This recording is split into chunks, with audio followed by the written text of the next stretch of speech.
Vegas with Floyd Mayweather Jr., and he's confident as ever that he's working harder than ever because he respects Miguel Cotto as an opponent. I had a chance to ask Floyd, what makes Cotto dangerous? Just, good boxer, good puncher. He got the will to win, just like myself. And he's always in exciting fights. He lost to Pacquiao before at a catch weight, a weight to where he wasn't that comfortable. He lost to a guy, Antonio Margarito, a guy who, of course, got in trouble for cheating. So, going into this fight, I look at Miguel Cotto as an undefeated fighter. So I know I got to push myself to the limit. And I've been dedicating myself in training camp and working extremely hard. My outlook on the fight is just, it's going to be what it's going to be. I've been here before, and I just say to myself, I know what it takes. Why so much respect between you two? I respect every fighter. It's just sometimes when, you got certain people that get kind of wild and say crazy things, then it pushes a button on me to do, say crazy things and for me to get wild. You're Floyd Mayweather Jr., recognized by many as the best pound for pound. How would you fight a man like Floyd Mayweather Jr.? I can't really say, how I would face a Floyd Mayweather. At this particular time, I would just say, go out there and give it your all. The new addition to the team, Pedro Diaz, seems to have come at a perfect time in your career. What is it about Pedro that makes him so effective in being able to get the best out of you?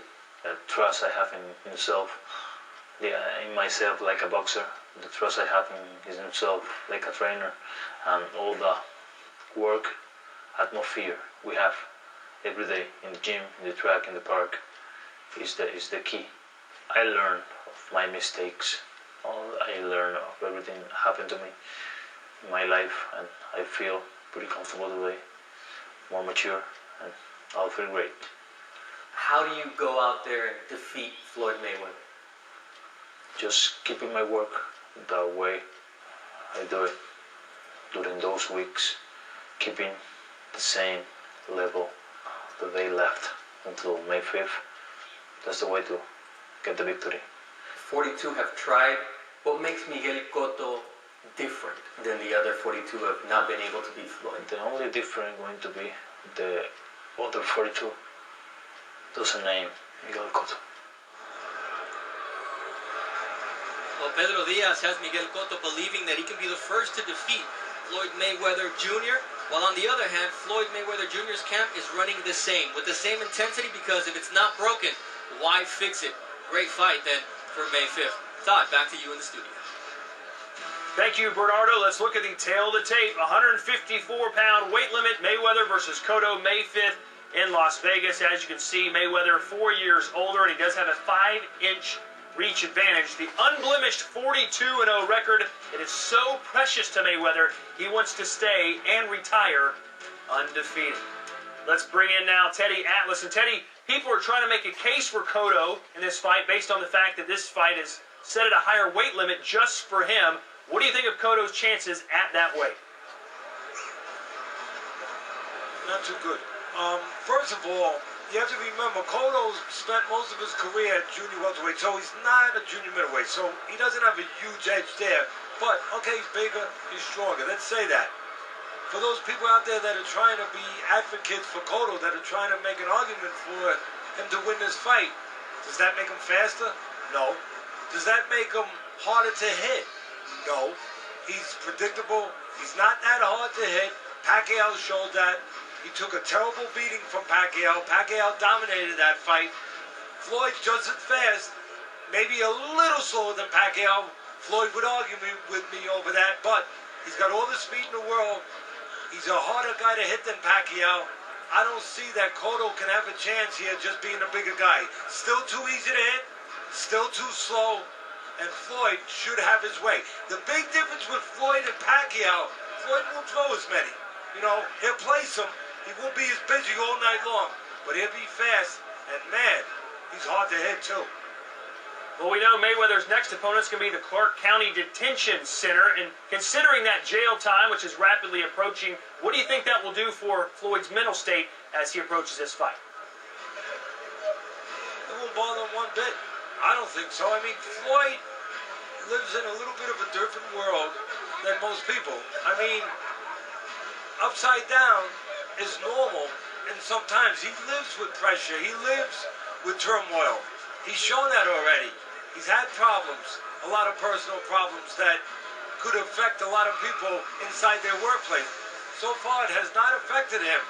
He's able to deal with that kind of chaos and that kind of personal problems and, as I said, upside downness that other people would be turned by. Doesn't seem to bother him. And going to jail, you know, the worst thing that's probably going to happen to Floyd is he's going to get writer's cramp, signing all those autographs. I mean, you got to remember, come on, let's be straight about this and real about it. He's going to a county jail. I don't want anyone to go to jail, but he's going to a county jail. He'll be put into protective custody at the beginning, then he'll be released into general population if they feel that's right, but it's not a state penitentiary. So Floyd's going to be fine. I don't think he's worried too much about it, and it's not really 90 days. He's going to wind up doing probably about 60 with time off for good behavior, and of course the work programs that you get involved in there take some time off. Floyd's going to be fine. I'm not so sure about Cotto, though. You make it sound like he's heading to Club Med, not to jail. You mentioned the word chaos. Club Med, but well, you mentioned the word chaos. Do you think now, after this fight, after Mayweather gets out of jail, that we'll finally see Manny Pacquiao versus Floyd Mayweather? Is this fight going to happen? When are you guys going to learn? No, when are you guys going to learn? Bob Arum's not going to let the fight happen. I don't care how much he hates me. I don't care how much he hates that I say the truth. But he's not going to let the fight happen, all right? He's the money guy. He's the guy that makes all the money. You know, if Pacquiao was really smart, he'd do what De La Hoya did, which was a really smart thing. He'd go and promote himself because he really doesn't need a promoter. He'd go promote himself, and instead of making 15, 20 million a fight, he'd make what Arum makes. He'd make 50 million, 60 million, because he would control the whole pie. Arum controls the whole pie. He's going to make money. If he puts a fight in there with Mayweather, he doesn't control the whole pie. He has to show things. He has to share the promotion. He's not going to share the promotion. He's not going to show things. Bad business for him. He's a smart guy. He graduated Harvard. He's a good businessman. He makes money. That's what he's going to continue doing. He'd rather keep Pacquiao in fights for $20, $25 million instead of having to pay him $60 million, maybe lose the goose that laid the golden eggs, and again, not control the whole promotion. That fight's not happening. All right. Discouraging news from Teddy Atlas. Floyd Mayweather, Manny Pacquiao, not going to happen, according to Teddy. Floyd Mayweather, though, just one of 5 boxing fighters ever to win a world title in 5 different weight classes. Mayweather fights Miguel Cotto for a title at 154. He's already won a belt in that division. 5 years ago, he beat Oscar De La Hoya at 154. The fighter who has won a world title in the most divisions, the man we were just talking about, Manny Pacquiao, with a